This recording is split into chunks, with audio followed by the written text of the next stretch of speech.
Le Gabon vient d'annoncer plus de 775 milliards de francs CFA d'investissement privé pour développer son agriculture. Un chiffre impressionnant. Mais au même moment, le gouvernement gabonais ampute son propre budget agricole de plus de la moitié. Comment un pays peut-il vouloir produire plus tout en réduisant les moyens pour y arriver? Nous décryptons cela ensemble. Depuis le début de l'année 2026, le ministère gabonais de l'Agriculture, de l'Élevage et du Développement rural multiplie les annonces. Sous l'impulsion du ministre Pacom Kossi, le pays a validé un plan de transformation des systèmes agroalimentaires, le PTSA 2026-2030, avec un slogan clair: produire ce que nous mangeons. Ce plan repose sur 4 piliers: les productions végétales, animales, maraîchères et horticoles. Concrètement, il prévoit la création de 4 agropoles régionaux et 2 programmes phares: un département, un verger, et une commune, une ceinture verte, pour développer les fruits et le maraîchage partout sur le territoire.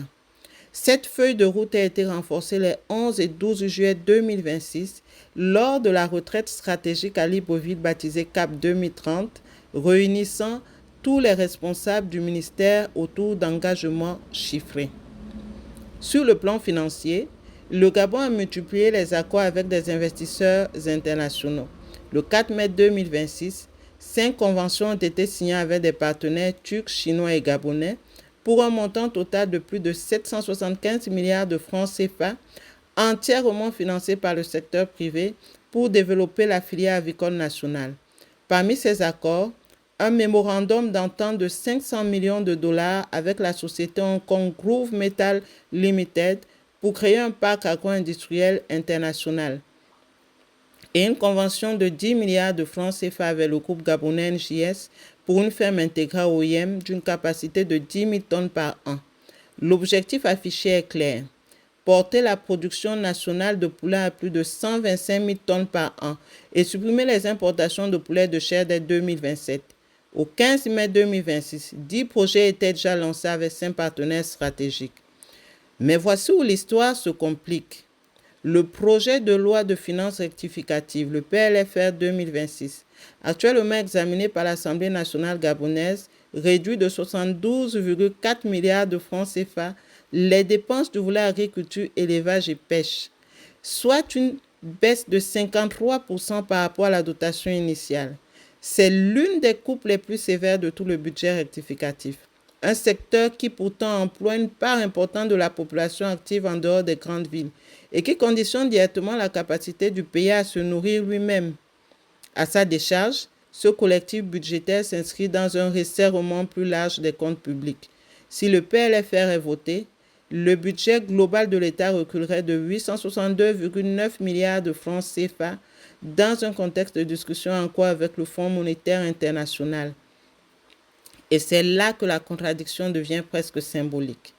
Le même texte budgétaire qui coupe les crédits agricoles crée une subvention nouvelle de 4 milliards de francs CFA pour soutenir le prix de la farine importée, un produit que le Gabon ne produit pas localement, faute de filière de blé. L'objectif affiché est de contenir le prix du pain, une denrée sensible pour la population. Mais le message envoyé est clair. Au moment précis où l'on réduit de moitié les moyens pour produire localement, on renforce le soutien à ceux qui arrivent par bateau. Pourtant, le Gabon dispose d'environ 5 millions d'hectares de terres à vocation agricole. Une infime partie seulement est aujourd'hui mise en valeur, ce qui explique la dépendance persistante du pays aux importations de riz, de volailles et d'autres produits alimentaires, malgré un potentiel réel. Les investissements privés annoncés en 2026 montrent l'intérêt réel des partenaires internationaux pour l'agriculture gabonaise. Mais la contradiction des moyens publics révèle la difficulté pour l'État à financer sa propre ambition dans un contexte macroéconomique sous tension. La vraie question pour les prochaines années est donc celle-ci. Est-ce que ces annonces d'investissement vont réellement se traduire sur le terrain, ou vont-elles rester en décalage avec des moyens publics de plus en plus limités? 775 milliards de francs CFA d'investissement privé annoncés pour la filière avicole.